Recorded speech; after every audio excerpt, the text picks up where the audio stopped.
dans le cadre de la mise en place des obligations pour le responsable de traitement, il y a un élément important, c'est la suppression des formalités préalables. C'est-à-dire qu'il n'y a plus ce contrôle ex post.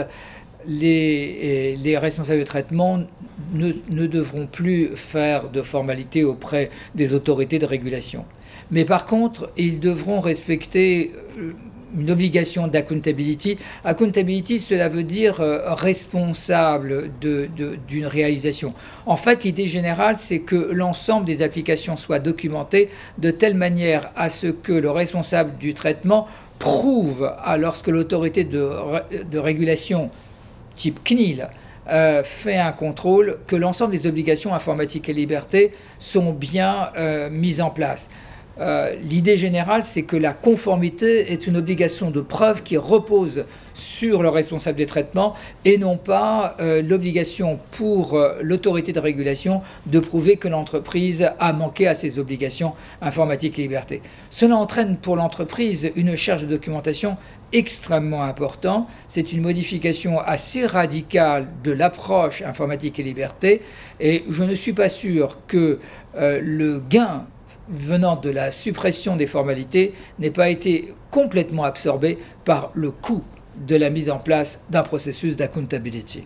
A priori, c'est toutes les entreprises. Quand je dis toutes les entreprises, c'est entreprises supérieures à 250 personnes. Le nombre de personnes n'est pas encore totalement stabilisé, mais c'est à peu près l'ordre de grandeur, oui. Le fait de documenter toutes ces applications et de prouver que le consentement a été donné, que l'information a été donnée, va modifier le modèle conceptuel de données, par exemple sur les durées de conservation, et il y a une nouvelle approche de la gestion des données personnelles, oui, tout à fait. De manière parallèle à l'obligation d'accountability, a été mise en place une obligation d'étude d'impact des risques.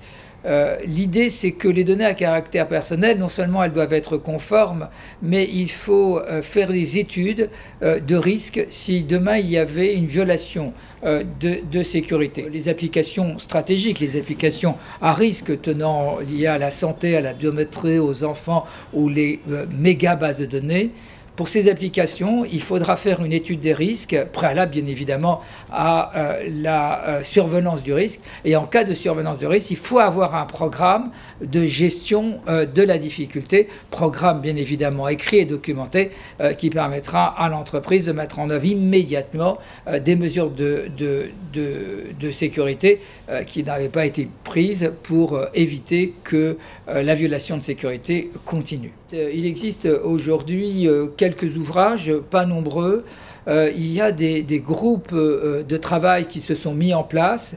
La commission devra peut-être donner des éléments de référence. Les autorités de régulation informatique et liberté sont en train de réfléchir dans le cadre du groupe de l'article 29 qui relie l'ensemble des hautes autorités de régulation des données à caractère personnel, des éléments de réflexion.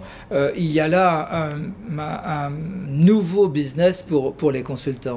Il existe quelques sites spécialisés sur l'impact assessment parce que cette obligation existe dans d'autres pays.